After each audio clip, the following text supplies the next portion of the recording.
Dans un mois, vous ne pourrez plus manger de viande. Je dirais même que ça va devenir un produit de luxe. Bonjour et bienvenue dans cette nouvelle vidéo de Draw My Economy. Comme toujours, si vous n'êtes pas abonné, eh bien, je vous suggère de le faire et de cliquer sur la cloche pour être prévenu lorsque je sors une nouvelle vidéo. Il faut que je vous raconte une histoire. Ça va probablement dégoûter certaines écologistes, mais Cicéron adore la viande au barbecue. Et pourtant, vous aurez du mal à trouver un homme plus déconstruit que lui. Ève s'en est chargée. Mais Cicéron a beau adorer la viande cuite au barbecue, eh bien, depuis plusieurs semaines, peut-être même plusieurs mois, il a arrêté de manger de la viande. Et il éteint aussi la lumière quand il sort de chez lui. C'est pas du tout qu'il soit devenu un bobo écolo. Non. C'est juste qu'il est devenu pauvre, comme la plupart de la classe moyenne aujourd'hui. Pourtant, Cicéron, comme Ève, sont tous les deux professeurs. On pourrait imaginer qu'ils gagnent suffisamment d'argent pour ne pas avoir à s'en inquiéter. Mais non. L'inflation a rattrapé tout le monde et aujourd'hui, la classe moyenne devient pauvre. Mais bref, ce soir, Ève reçoit un ami. Et elle veut que Cicéron fasse une belle entrecôte au barbecue pour pouvoir le régaler. Cicéron lui fait remarquer que les prix ont quand même un peu augmenté et que ce n'est pas très raisonnable. Mais Ève insiste lourdement. Du coup, Cicéron va au supermarché. Il se dit que décidément, les femmes, c'est comme les steaks. Charalent tout le temps. Bref, Cicéron va au supermarché avec comme mission de trouver une bonne viande pour satisfaire son épouse et ses invités. Mais là, quand il commence à arriver au rayon viande et qu'il regarde les prix, il manque la crise cardiaque. Les prix de la viande de consommation sur un an ont augmenté de 8,8% selon l'INSEE.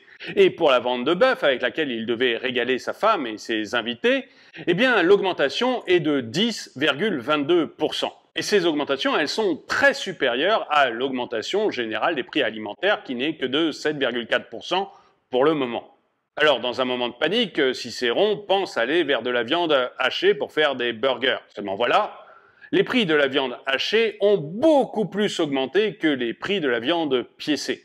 La viande hachée fraîche a augmenté de 26% en un an et la viande hachée surgelée a augmenté de 30%. Bref, Cicéron est impressionné par la vitesse à laquelle la viande a pu augmenter en quelques mois. Et il commence à maugréer contre ces supermarchés qui font décidément beaucoup trop de marge. Mais ce que Cicéron ne voit pas, c'est ce qui arrive à Marc. Marc Cassin, c'est un ancien professeur de philosophie qui a décidé de se relancer dans l'élevage. Au moins, en élevant des vaches, il a une vision claire qu'il y a un sens à la vie. Avec ses vaches, il sait qu'il y a quelque chose après la mort. Le hamburger. Bref, Marc élève des vaches à viande comme des vaches à lait. Seulement pour élever des vaches, eh bien, il faut les nourrir. Et le prix des aliments pour vaches a augmenté de 25%. Donc forcément, ces coûts de production d'une vache vivante, ont augmenté de 24% en tout. Et pour Marc, eh bien, c'est un véritable problème. Et une fois que la vache est prête, eh bien, il faut l'amener à l'abattoir. Et là aussi, les coûts ont flambé.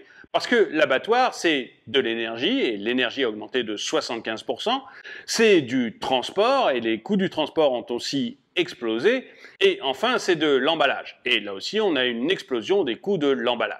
Bref, pour Marc, comme pour l'abattoir, les coûts ont explosé. Et forcément, eh bien, une partie de ces coûts est répercutée dans la viande qu'achète Cicéron. Mais concernant la viande, il n'y a pas que les coûts de Marc et ceux de l'abattoir qui sont en cause. Non. Ce matin, c'est Mathieu, le fils de Marc, qui emmène la vache au taureau. Généralement, c'est Marc qui fait ça, mais la vache préfère le taureau. Et ce problème de reproduction, c'est un des gros problèmes qui existent en France actuellement.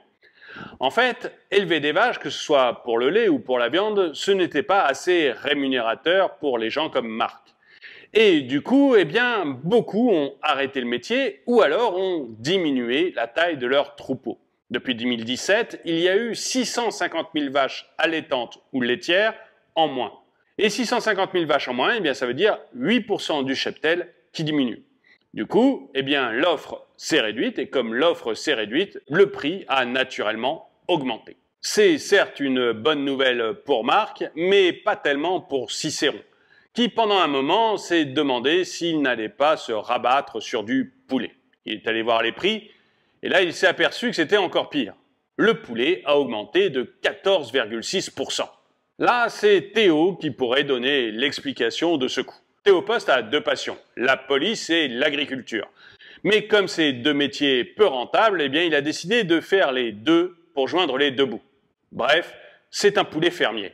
Pour Théo comme pour Marc, les prix ont très largement augmenté. Et dans le cas de Théo, on parle par exemple pour l'alimentation des poulets de céréales. Or, les céréales, elles ont doublé.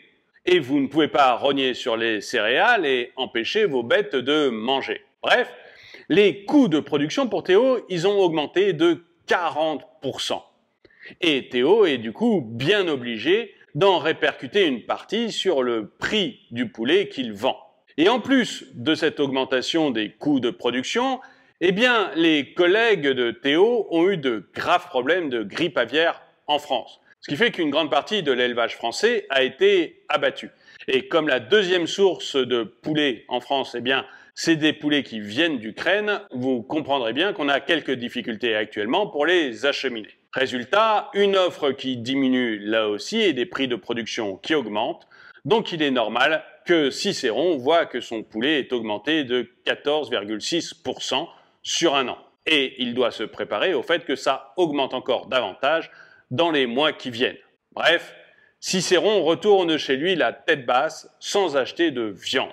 Il sait que Ève va être extrêmement fâchée et qu'elle va arrêter de lui parler. Alors il va dans la cuisine et sert tous les bocaux à fond. Il sait bien qu'un jour ou l'autre, elle devra venir lui parler pour qu'il l'aide. La viande a donc augmenté beaucoup plus vite que le reste de l'alimentaire et ça risque de finir par être un produit de luxe.